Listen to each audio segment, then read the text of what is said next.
ចាស់ក្រុមវង្សវឹក Campbell Rapper ទាំង4រូបគប់ដៃគ្នាចេញបទចម្រៀង Rap បង្កើតប្រវត្តិសាស្ត្រថ្មីក្រោយដំណាក់កាលប្រកួតកម្មវិធីប្រឡងចម្រៀង Rap Campbell Rapper អស់ជាច្រើនវគ្គពេលនេះក្រុមវង្សវឹកទាំង4រូបនៃកម្មវិធី Campbell Rapper បានគប់ដៃគ្នាត្រៀមចេញបទចម្រៀងរួមគ្នាជាលើកដំបូងដើម្បីបង្កើតប្រវត្តិសាស្ត្រថ្មីក្នុងវិស័យចម្រៀង Rap ចម្រៀងដែលបង្ហាញពីការចាប់ដៃគ្នារវាងក្រុមវង្សវឹកទាំង4រូបដែលមានកញ្ញាតងច័ន្ទសីមាលោកខុបបូត្រីប្រឡាងនិងលោកសង្ហាដែលបានបង្ខំនៅលើเพจផ្លូវការរបស់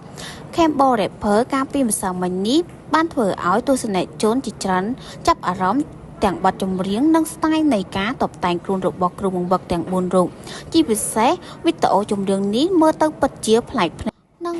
តែអារម្មណ៍ទស្សនិកជនខ្លាំងដែលម្នាក់ៗទំទិញរងចាំមើលគ្រប់គ្នាកុំភ្លេចរងចាំតាមទូរទស្សន៍ Fake TV ចម្រៀងរបស់ក្រុមវង្សវឹក Campbell Rapper ទាំងអស់គ្នានៅថ្ងៃទី23ខែតុលាឆ្នាំ2025នាប្រហែលថ្ងៃខាងមុខថាតើនៅក្នុង MV ចម្រៀងនេះមានលក្ខណៈពិសេសនិងអស្ចារ្យដល់កម្រិតណាគមរលឹកផងដែរថាផលិតកម្ម Galaxy Lelawatra បានបោះជំហានថ្មីមួយទៀតដោយបានផលិតកម្មវិធីប្រឡងចម្រៀងមួយដោយខ្លួនឯងដែលមានឈ្មោះថា Campbell Rapper និងចូលរួមសហការឧបត្ថម្ភដោយក្រុមហ៊ុន Express Pivot ជាម្ចាស់ជ័យលេភីនឹងក្លាយទៅជាតារាចម្រៀងកងត្រានៅក្នុងផលិតកម្ម Galaxy Lelawatra ផងដែរចំណាយឯកប្រាក់រង្វាន់គឺមានរហូតដល់100លានរៀលឯណោះ